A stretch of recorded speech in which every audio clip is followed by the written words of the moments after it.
Hi friends, welcome to my channel.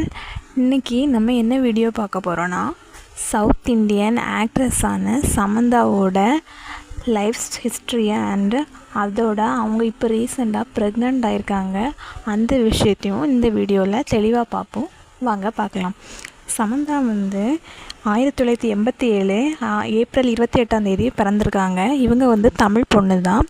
இவங்க ஸ்டார்டிங்கில் நிறைய மூவியில் சாதாரண ரோலில் நடிச்சிருந்தாலும் அதுக்கப்புறம் நிறைய மூவியில் ஹிட் ஆகி நிறைய பிளாக் பஸ்டர் மூவியும் கொடுத்துருக்காங்க. ஒரு காலகட்டத்தில் ரொம்பவே பிரபலமான ஹீரோயின் மத்தியில் இவங்களும் ஒரு ஆளாக இருந்தாங்க. அதுக்கப்புறமா இவங்க தெலுங்கு மூவிலையும் 1-2 மூவியெல்லாம் நடித்து அந்த நடிப்பில் நாக சைத்தன்யா மேலே லவ்வும் வச்சுருந்தாங்க. அவங்க 2 பேரும் 1-2 வருஷம் லவ் பண்ணி அதுக்கப்புறமா மேரேஜும் பண்ணிக்கிட்டாங்க. மேரேஜ் பண்ணி 1-2 வருஷத்தில் அவங்களுக்குள்ள என்ன மனக்கசப்புன்னு தெரியலை. அதுக்கப்புறம் அவங்க டிவோர்ஸ்க்கும் அப்ளை பண்ணிட்டாங்க. அவங்க 2 பேர்த்தோட டிவோர்ஸில் நிறையவே பாதிப்பும் நிறைய ஃபேன் பேஜுமே சமந்தாவுக்கு கூடிச்சு. எப்படின்னா என்ன கருத்து வேறுபாடுன்னு தெரியல, ஆனால் குழந்தை விஷயத்துலேயும் ஏதோ இஷ்யூ இருக்க மாதிரியும் வதந்திகள் வெளிவந்துச்சு. அதுக்கப்புறமா இவங்க 2 பேரும் பிரிஞ்சதுக்கப்புறமா நாக சைத்தன்யா 2 வருஷத்துக்கு அப்புறம் சோபிதா அப்படிங்கிற ஆக்ட்ரஸை மேரேஜ் பண்ணிக்கிட்டாரு. அதுக்கப்புறமா கூட சமந்தா எந்த முடிவுமே எடுக்கலை. நிறைய இன்டர்வியூஸ் கொடுத்துருந்தாங்க. இன்டர்வியூஸில் மோட்டிவேஷ்னலாக ஸ்பீச் பேசுகிறது, அது மட்டும் இல்லாமல் ரொம்பவே மன கஷ்டமாக இருக்குது, அழக்கூடிய வீடியோஸ், அப்படி நிறையவே வீடியோஸ் ட்ரெண்டாகி வைரலாகி அவங்களுக்கு நிறையவே ஃபேன் பேஜ் இன்க்ரீஸ் ஆச்சு.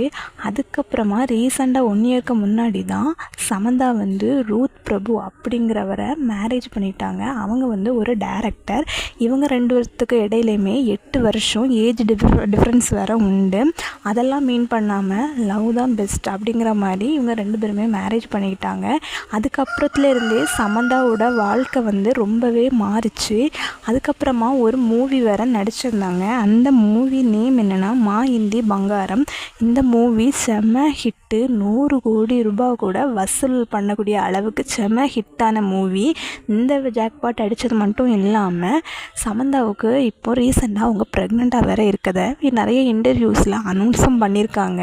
சமந்தாவோட வாழ்க்கை இப்போ ரொம்பவே என்டர்டெயின்மெண்ட்டாகவும் ஜாலியாகவும் அவங்களுக்கு மனசு பிடிச்ச மாதிரி ரொம்பவே அழகாக அமைஞ்சிருக்கு. அதான் அவங்க லைஃப்பில் ரொம்பவே ஜாலியாக இருக்காங்க. ஆனால் இன்னுமே நாக சைத்தன்யாவுக்கு எந்த ப்ரெக்னென்ட் அனௌன்ஸ் எதுவுமே அவங்க பண்ணலை.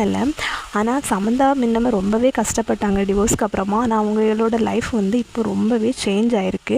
அவங்க சந்தோஷமாக இருக்கணும்னு நிறைய பேர் கூட விரும்புகிறாங்க.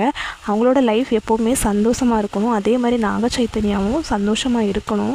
நம்ம ப்ரேயர் பண்ணிக்கிட்டு இந்த வீடியோவை முடிச்சுக்கிட்டுமே. இந்த வீடியோ உங்களுக்கு பிடிச்சிருந்தா மறக்காமல் நம்ம சேனலை சப்ஸ்கிரைப் பண்ணிக்கோங்க. அது மட்டும் இல்லாமல் நம்ம சேனலை போடக்கூடிய வீடியோஸ் உங்களுக்கு வேணும், ரொம்ப பிடிச்சிருந்தனா லைக்கும் பண்ணிக்கோங்க. தேங்க்யூ. அடுத்த வீடியோவில் மீண்டும் உங்களை சந்திக்கிறேன். டாட்டா, பாய் பாய்.